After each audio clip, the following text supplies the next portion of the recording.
What's going on, Fortnite fam? There have been some pretty big changes to the loot pool ahead of FNCS over the last couple of weeks, so let's go ahead and break down how some of the top teams are utilizing these changes.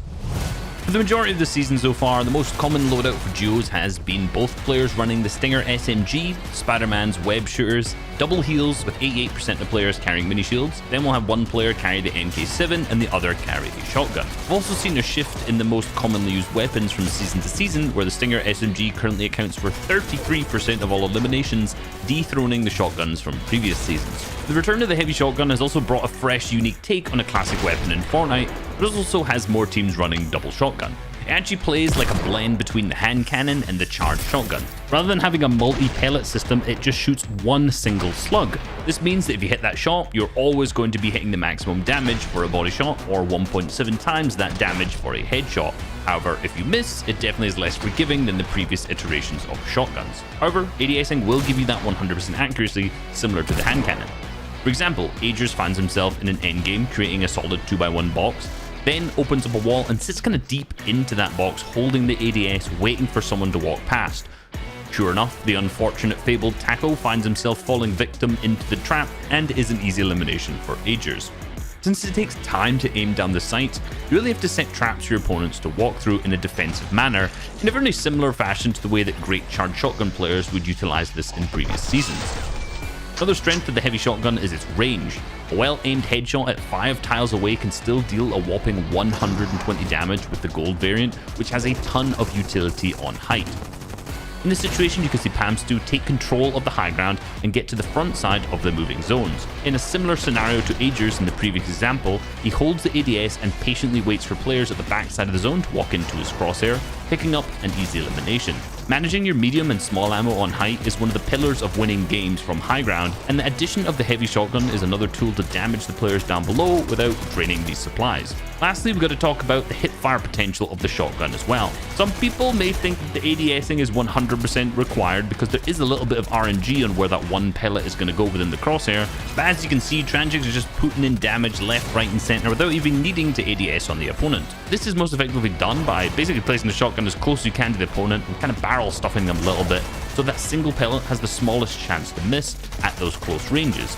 At the mid ranges, it's still a little bit more likely to miss, so you're probably going to have to ADS in there, but when you're in close range, it's absolutely not required to ADS. Every season, you'll see Transigs ahead of the curve when it comes to shotgun metas, and this season is absolutely no different. Another big change recently has to do with the mythic Spider-Man's web shooters. While they have been in the game for a long time, we've now seen a big change to their availability in competitive with the charges. At season launch and in public matches, you had 80 charges to use and swing around, grab items and more. Now you only have 20.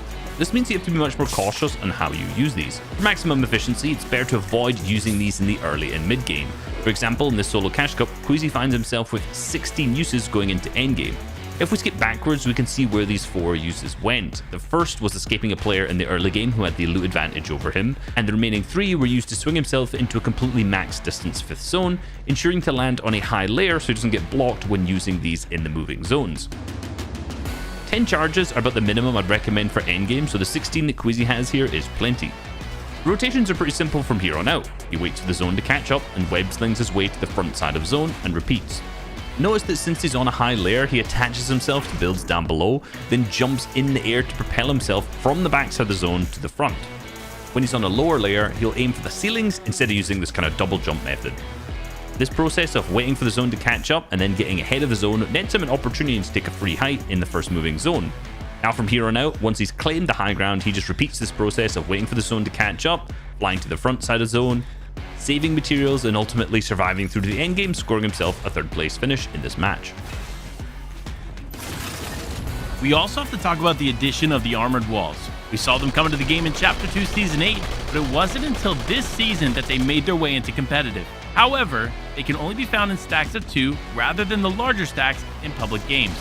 Now when you use these items, they give you a boosted health on an existing wall. This protects you from players pressuring your box when you become the focus of the lobby.